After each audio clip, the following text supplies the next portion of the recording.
याद ही होगा last episode के एंड में यहाँ पे एक काफी तगड़ा अलार्म बजने लगा था और तकरीबन रात के 3 बज रहे थे, तभी काइजू अपेयर हुआ था सिटी के अंदर। इसके बाद हमें यहाँ पे ऑपरेशन रूम का सीन दिखाया जाता है। यहाँ पे मीना आती है और वो कहती है ओकोनोगी मेरे को स्टेटस रिपोर्ट दो। तो ओकोनोगी बताती है कि यार 2:45 पे एरिया की इवैक्यूएशन शुरू हो चुकी थी और यहाँ पे हमें दिखाया जाता है कि लोगों को ट्रक्स में बसेस में भर भर के ले जाया जाता है, मतलब इवैक्यूएट किया जाता है, ठीक है। और इस काम में जेएसडीएफ इन लोगों की मदद कर रही होती है। ओके, तो जेएसडीएफ ने यहाँ पे आर्टिलरी रेजिमेंट कमांड पोस्ट बनाया होता है लियोन मॉल के पार्किंग लॉट के अंदर। ओके, तो बताया जाता है कि होंजो है इधर, उसके आसपास काफी सारे योजोज है और वो बहुत बड़ी मात्रा में है। ये लोग डिसाइड करते हैं कि होंजो को हराने का सबसे बेस्ट जगह सेंट्रल सेक्टर ब्रावो में है। मुझे पता है यार तुम्हें ये सारे वर्ड समझ नहीं आएंगे क्योंकि मेरे को जब घंटा समझ नहीं आ रहा तो यार तुम्हें कहाँ से आएंगे, है कि नहीं। मीना यहाँ पे यही कहती है कि मैं होंजो को संभाल लूंगी और सेक्टर एको को हम स्नैपर पॉइंट की तरह यूज करेंगे, ठीक है। और इस ऑपरेशन का नाम होगा सागामिहारा न्यूट्रलाइजेशन ऑपरेशन। ओके, यहाँ पे भी दिखाया जाता है मेन रोड के ऊपर काफी सारे कन्वॉय होते हैं और इसके अंदर यहाँ पे होशिना की पूरी यूनिट होती है जिसमें काफका भी शामिल होता है। ओके, ये लोग काफी ज्यादा डरे हुए होते हैं। ओके, सामने इधर किकोरू बैठ के सोच रही होती है काफका के बारे में कि ये काइजू नंबर 8 है तो काफका विनो मेरे को डिसअपॉइंट मत करना।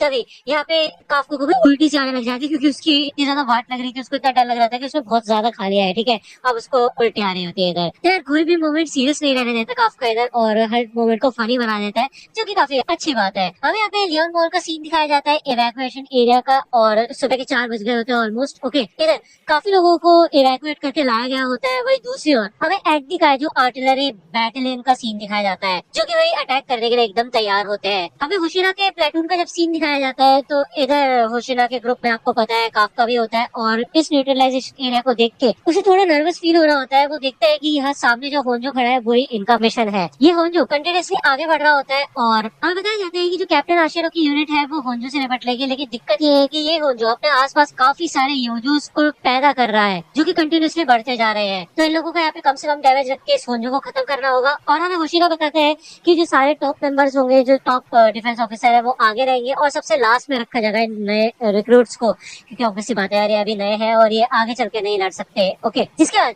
ये सबके सब काफी ज्यादा मोटिवेटेड हो जाते हैं, चिल्लाते हैं। और दूसरी ओर हमें यहाँ पे जेएसडीएफ आर्टिलरी रेजिमेंट कमांड पोस्ट का सीन दिखाया जाता है। ये लोग इन्फॉर्म करते हैं कि सिविलियन इवैक्यूएशन कंप्लीट हो चुका है और अब ये लोग अपने मिशन पे आगे बढ़ सकते हैं। ओके, ओकोनोगी यहाँ पे ये मैसेज सबको ट्रांसफर कर देती है, जिसके बाद मीना यहाँ पे अपनी लोकेशन की तरफ जा रही होती है। इधर काफका ये कहते हैं कि मेरे को इस जॉब में अपने आप को साबित करके दिखाना होगा, क्योंकि आपको याद होगा होशिना ने कहा था कि अगर ऐसा ही चलता रहा तो काफका को 3 महीने के अंदर फायर कर दिया जाएगा। तो ये बात तो काफका को पता होती है कि उसको इससे अच्छा मौका नहीं मिलेगा। ये बात वो इचिकावा से कर रहा होता है कि उसको हर तरीके का प्रेशर फील हो रहा है इस समय, लेकिन इसी वजह से वो एक्साइटेड भी है। तो इचिकावा को मन में पता होता है कि यार ये जॉब हमेशा से काफका चाहता था, इस वजह से उसका एक्साइटेड होना तो बनता ही है। तो ये कहते हैं कि हम अपने पहले मिशन को एकदम सक्सेस बनाएंगे बड़ा सा। यहाँ पे हमें सेक्टर एको में योजुस दिखाई देते हैं, जिसके बाद ये लोग तैयार हो जाते हैं लड़ने के लिए और कूद जाते हैं इस बिल्डिंग से। लेकिन वही दूसरी ओर काफका तो कूद नहीं पाता, वो तो धीरे धीरे उतर के आता है इस बिल्डिंग से। वही दूसरी ओर हमें मीना का सीन दिखाया जाता है जो कि अपने स्नाइपर पॉइंट पे पहुंच चुकी होती है ऑलमोस्ट। और अब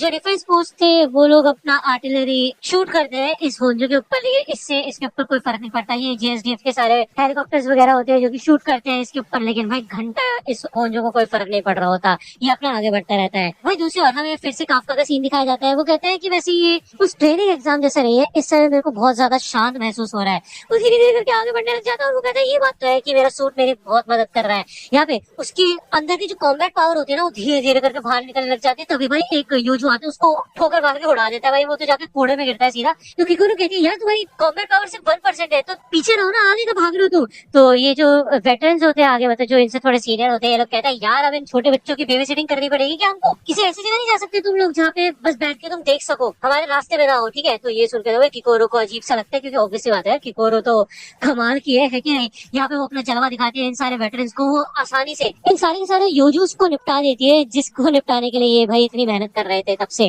ओके, तो हमारी किकोरू भी काफी कमाल की है, वो कोई मजाक नहीं है, ठीक है ना। ये वेटरन्स देख के शौक हो जाते हैं कि एक रूकी के अंदर इतनी कमाल की पावर कैसे आ सकती है। तो काफका यहाँ पे पीछे से कहते हैं नाइस वर्क किकोरू।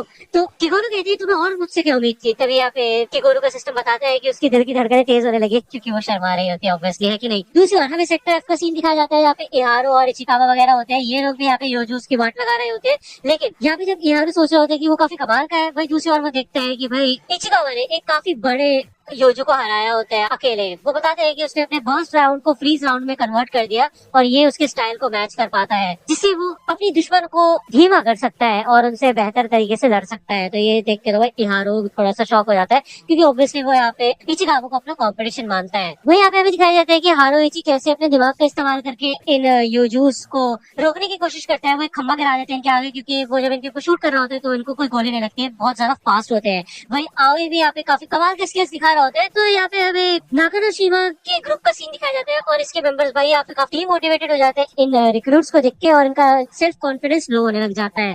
ठीक है, तो वो बताती है कि उसे होशिना ने बताया था कि काफी नए लोग आए हैं और ये लोग पिछले बैचेस से सबसे ज्यादा बेस्ट है। यहाँ तक कि इनकी जो एवरेज अनलीश कॉम्बैट पावर है वो इतने सालों में सबसे ज्यादा देखी गई है। यहाँ पे कंटिन्यूस रिपोर्ट्स आ रही होती है कि योजोस को खत्म किया जा रहा होता है और काफका ये सारी रिपोर्ट्स देख रहा होता है। वो यहाँ पे रियलाइज करता है कि कैसे वो यहाँ पे कुछ भी नहीं कर पा रहा, बाकी सब लोग जबकि इतनी मदद कर रहे हैं। ओके, तब यहाँ पे काफका को पहले वाला सीन याद आता है जब वो वेटरन ने कहा था कि तुम पीछे बैठ के देख नहीं सकते क्या जब तक हमें दुश्मन के कमजोर हिस्सों को पता न चल जाए। तो यार ये वाली बात मैंने तो नहीं बताई थी, अब बता दी। ओके, तो कमजोर हिस्सों की जहाँ तक बात आती है तो काफका ने भाई काफी सारे काजूस की डेड बॉडीज को देखा है, तो वो आसानी से वीक पॉइंट्स का पता लगा सकता है। तो अब वो यही सोचता है कि जो उसके असली हथियार है उसे उससे ही लड़ना चाहिए, यानी कि उसकी जो नॉलेज है काजू के बारे में।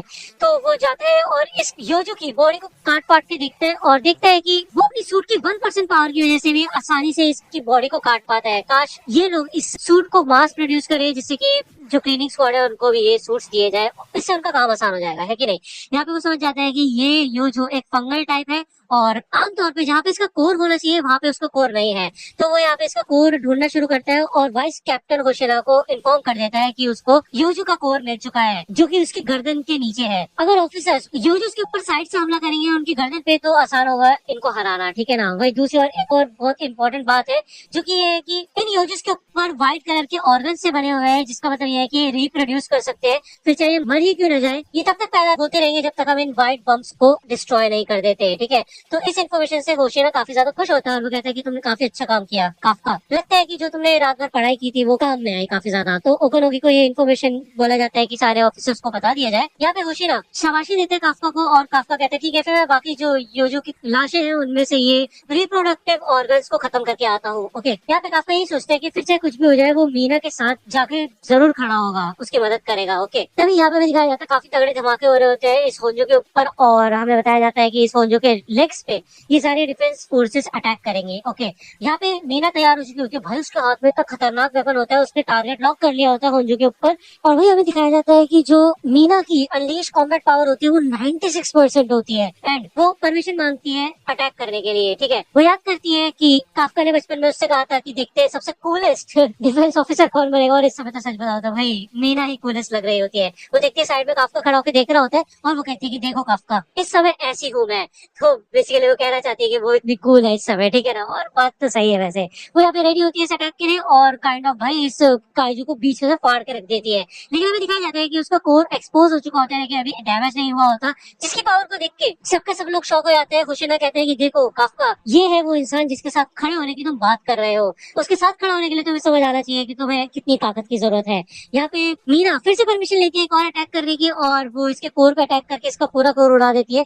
अभी भी उसकी थोड़ी बहुत बॉडी बची होती है जो कि नीचे गिर जाती है, लेकिन फिर से यहाँ पे परमिशन मांगती है मीना अटैक करने के लिए थर्ड राउंड के लिए। ओके, उसको परमिशन दे दी जाती है, वो फिर से इस बॉडी की ऐसी तैसी करके रख देती है। वो फिर से फोर्थ ऑर्डर मांगती है भाई, जिसको देख के सभी शॉक हो जाता है कि बोलते हैं कि भाई वो तो खत्म हो चुका है ना हुंजू, तू क्या मतलब है उसके ऊपर फिर से अटैक करने का। तो मीना कहती है बस ऑर्डर दो मुझे, तो उसको रॉजर बोल दिया जाता है, जिसके बाद वो इस बचे हुए हिस्से की वाट लगा देती है। इसको देख के काफका काफी ज्यादा इंप्रेस हो जाता है और साइड में से होशिना आता है। वो कहता है देख रहे हो ना तुम उसकी ताकत, वो कितनी ज्यादा ताकतवर है, अगर उसके साथ खड़ा होना है तो तुम्हें काफी ज्यादा ताकतवर होना होगा। तो काफका कहता है कि और वाइस कैप्टन होशिना आप कर सकते हो ऐसा कुछ। तो होशिना कहते हैं ना ऐसा तो हो ही नहीं सकता। तो काफका कहते क्या हो ही नहीं सकता। होशिना बताते हैं कि लॉन्ग रेंज अटैक के अंदर उसकी जो अनलीश कॉम्बैट पावर है वो इतना ज्यादा काम नहीं कर पाती। मैं ऐसे बड़े बड़े मॉन्स्टर्स को खत्म नहीं कर सकता, लेकिन अगर बात हो छोटे मॉन्स्टर्स की या फिर मीडियम साइज मॉन्स्टर की, तभी यहाँ पीछे से एक योजो आता है बड़ा सा, इससे मैंने की काफका कुछ कर पाए, तभी भाई पलक झपकते होशिना उसको अपनी कटाना से काट के रख देता है, मतलब 1 सेकंड भी नहीं लगता उसको और उसके टुकड़े टुकड़े हो जाते हैं। होशिना कहता है कि हाँ तो इस मामले में मैं बेटर हूँ जब बात हो क्लोज रेंज अटैक की। काफका देख भी नहीं पाता कि ये सब हुआ क्या, और होशिना बताता है कि उसकी फैमिली काइजू हंटर्स के एक ऐसे क्लैन से है जो कि मोरो प्राचीन पीरियड से लड़ते आ रहे हैं।